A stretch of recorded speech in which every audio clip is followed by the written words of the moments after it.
అందరికీ నా హృదయపూర్వక నమస్కారాలు. కూటమి ప్రభుత్వం అధికారంలోకి వచ్చి దాదాపు 60 రోజులు కావస్తుంది.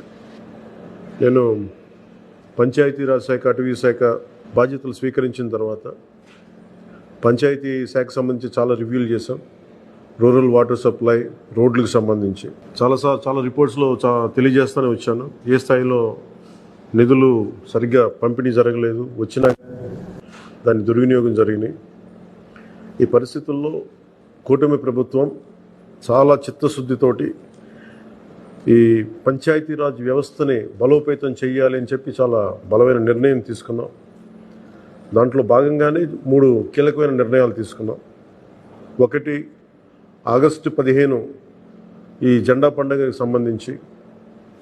2, మనకి జాతీయ ఉపాధి హామీ పథకానికి సంబంధించి ఒకటే రోజున 13,326 పంచాయతీల్లో గ్రామసభ తీర్మానాలు జరగాలి. ఆ దిశగా అడుగులు వేస్తూ ఉన్నాం. ఈ గ్రామసభ తీర్మానం అంటే ఏంటంటే, జాతీయ ఉపాధి హామీ పథకం ద్వారా వచ్చే కేటాయించిన పనులకు కానీ నిధులకు కానీ ఆ ప్రజాప్రతినిధులు, ఆ ఎమ్మెల్యేలు కానీ, గ్రామ సర్పంచులు కానీ, పంచాయతీ సర్పంచులు కానీ, ఆ పంచాయతీలో ఉన్న ప్రజలు కూడా అందరూ ఏకగ్రీవంగా అంటే ఏ పనులు జరగాలి, జాతీయ ఉపాధి హామీ పథకానికి సంబంధించిన ఆ పనులకి మన గ్రామాల్లో ఏ పనులు జరగాలి, ఏ పనులకి ఆ నిధులు కేటాయించాలి, ఈ దృష్టిలో గ్రామసభ తీర్మానం జరుగుతుంది. విడివిడిగా కాకుండా ఒకటే రోజున 13,326 పంచాయతీల్లో ఒకటే రోజున గ్రామసభ తీర్మానాలు జరగాలని కీలకంగా ఆదేశించడం అయినది. ఆ విధంగా ముందు ఒకటి చేస్తూ ఉన్నాం. రెండవది, జల్ జీవన్ మిషన్. అంటే ప్రతి ఇంటికి కుళాయి అనేది ప్రధానమంత్రి గారి ఆకాంక్ష, ఆశయం. ఏ ప్రభుత్వం కనీసం మానవ హక్కు ఇది. అలాంటి జల్ జీవన్ మిషన్కి సంబంధించి గత 5 సంవత్సరాలుగా ఎక్కడ కూడా సంతృప్తికరంగా గత ప్రభుత్వం చేయలేదు. రాష్ట్రంలో గ్రామీణ తాగునీటి సరఫరా ఇది అసలు ఏ స్థాయిలో ఉంది? ఉదాహరణకి జల్ జీవన్ మిషన్ కింద ఒక దాదాపు 27,000 కోట్లు ఖర్చు చేయాల్సి వస్తే గత ప్రభుత్వం 4,000 కోట్లే ఖర్చు చేస్తుంది. ఆ 4,000 కోట్లు ఖర్చు కూడా పెట్టిన విధానం ఏ స్థాయిలో ఉంది? నిజంగా నీటి సరఫరా అవుతుందా?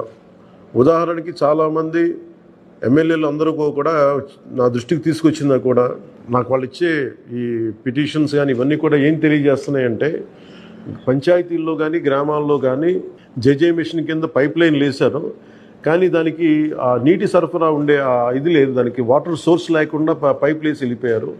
అంటే దీని వెనక ఏమనిపించిందో, నిజంగా ఏదైనా వీళ్ళు డబ్బులు చేసుకోవడానికి పైప్ లైన్లు వేసి వదిలేశారన్నది ఆలోచన వచ్చి దాని మీద ఏం ఆదేశించాం పంచాయతీరాజ్ శాఖ ఉన్నతాధికారులందరినీ ఏంటంటే, అసలు రాష్ట్రంలో గ్రామీణ తాగునీటి సరఫరా పరిస్థితి ఎలా ఉంది, ఎన్ని గ్రామాలకి పైప్ లైన్స్ బాగున్నాయి, నీటి సరఫరా స్థాయి ఎలా ఉంది, రోజుకి ఎన్ని లీటర్లు నీళ్ళు వస్తున్నాయి, అలాగే ప్రస్తుత పరిస్థితి తెలుసుకోవడానికి దాదాపు ఒక 12 అంశాల మీద మేము సర్వే చేయమని ఆదేశించాం.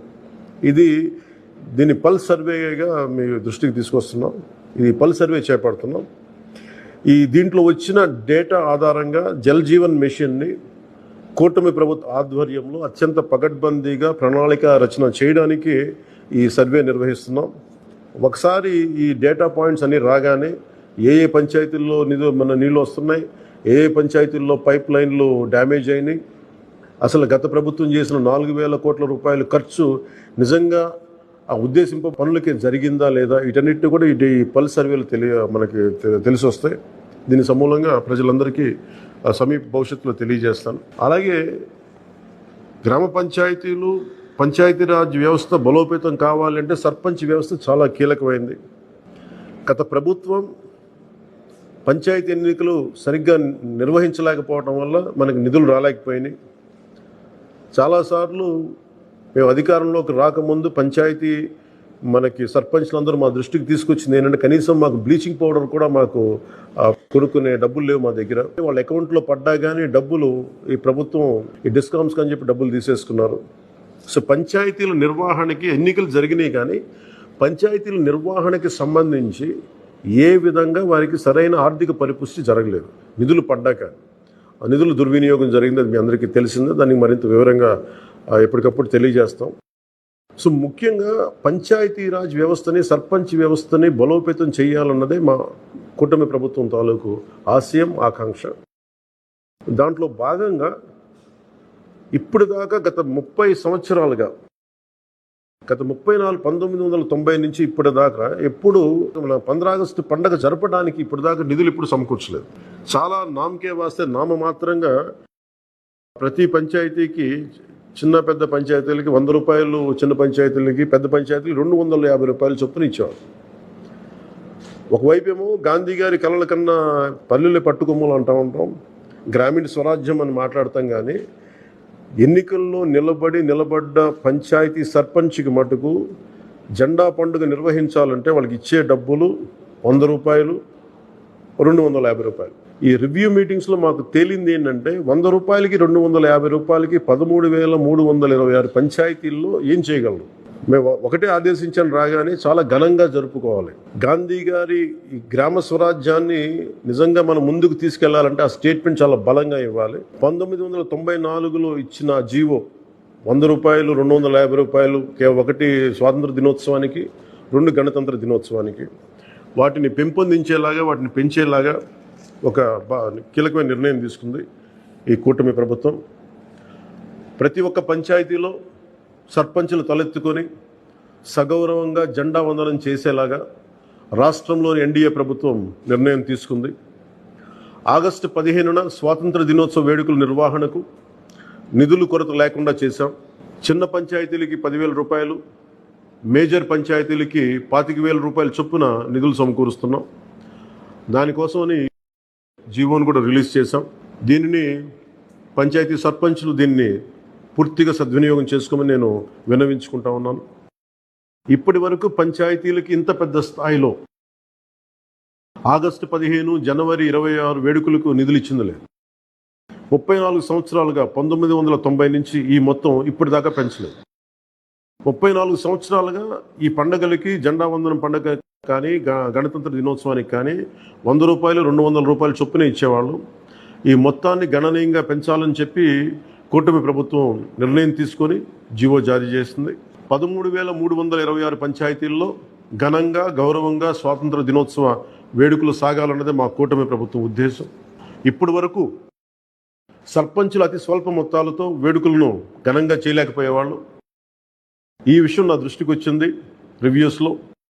దీనిపైన ఉన్నతాధికారులతో మాట్లాడి ఏ దశలోనూ ప్రజలు ఎన్నుకున్న సర్పంచుల ఆత్మగౌరవం తగ్గకుండా దేశంలో పవిత్రమైన 15 ఆగస్టు గణతంత్ర వేడుకలు గర్వంగా చేసుకునేలాగా, సగర్వంగా చేసుకునేలా చర్యలు తీసుకొని చాలా స్పష్టంగా ఆదేశాలు ఇచ్చాను. ఆ దిశగానే నిర్ణయం చేశాం. 5,000 లోపు ఉన్న జనాభా ఉన్న గ్రామాలకి 10,000 రూపాయలు, 5,000 పైబడ్డ జనాభా ఉన్న గ్రామాలకి 25,000 రూపాయల చొప్పున నిధులు అందిస్తాం. గాంధీ మహాత్ములు కలలుగన్న గ్రామ స్వరాజ్యం సిద్ధించాలన్నదే మా కూటమి ప్రభుత్వం తాలూకు తపన, ఆకాంక్ష. అందులో భాగంగానే పంచాయతీలకి తీర్చిదిద్దే ప్రక్రియకు శ్రీకారం చుట్టాం ఈ ఆగస్టు 15 నుంచి. పారిశుద్ధ నిర్వహణ, రక్షిత తాగునీటి సరఫరా, మౌలిక వసతులతో కల్పనతో గ్రామాల సర్వతోముఖాభివృద్ధి దిశగా అడుగులు వేస్తున్నాం. గౌరవ సర్పంచులందరికీ నా విజ్ఞాపన, ప్రభుత్వం నుంచి విన్నపం, ఆగస్టు 15 నాటి వేడుకల్లో అందరి భాగస్వామ్యం ఉండాలి. పంచాయతీ పరిధిలోని పాఠశాలల్లో వ్యాసరచన, క్విజ్, డిబేట్ పోటీలు, క్రీడా పోటీలు నిర్వహించాలని కోరుకుంటా ఉన్నాం. ఉపాధ్యాయులు భాగస్వామ్యంతో వీటిని నిర్వహించాలని కూడా ఆదేశాలు ఇచ్చాం. గ్రామంలో స్వాతంత్ర సమరయోధులు, రక్షణ రంగంలో పనిచేసిన వారు, ముఖ్యంగా పారిశుద్ధ్య కార్మికులకు సత్కారాలు చేయాలి. గౌరవ ప్రధానమంత్రి గారు ఇప్పుడు కూడా పారిశుద్ధ్య కార్మికులకి ఏ స్థాయిలో గౌరవించారో అందరికీ తెలిసిందే. రాష్ట్ర ఎన్డీఏ ప్రభుత్వం కూడా ఆ దిశలోనే గౌరవ ముఖ్యమంత్రి శ్రీ నారా చంద్రబాబు గారి ఆధ్వర్యంలో పారిశుద్ధ్య కార్మికులకు అదే గౌరవం ఇవ్వడం జరుగుతుంది. సో ఈ విధంగా మేమందరం బలంగా, చాలా కీలకంగా పనిచేస్తూ ముందుకెళ్తున్నాం. దీని అందరికీ ప్రజలందరూ ఆశీస్సులు కావాలి. సర్పంచుల్ని, సర్పంచ్ వ్యవస్థని, పంచాయతీరాజ్ వ్యవస్థని బలోపేతం చేసే విధంగా ఈ ప్రభుత్వం ఉంటుందని మీ అందరికీ తెలియజేసుకుంటూ ఒకే ఒక విన్నపం, ఇది పర్యావరణానికి పరిమితులకు లోబడి పర్యావరణం పరిరక్షించేలా ఈ పండుగ ఉండాలి. ప్లాస్టిక్ వాడటం కంటే కూడా జెండాలకి ఆల్టర్నేట్గా మన ముఖ్యంగా మన చేనేత జెండాలు ఏదైనా వాడండి. అలాగే ఇప్పుడు నేను పెట్టుకుంది కూడా పర్యావరణానికి హాని కలిగించింది ఇది. దీంట్లో సీడ్ ఉంటుంది, దీంట్లో ప్లాంట్ అని చెప్పి ఒక సంస్థ ఏదో ఉంది, వాళ్ళు ఇచ్చింది.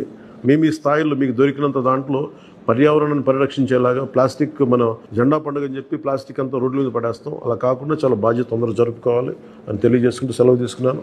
జై హింద్.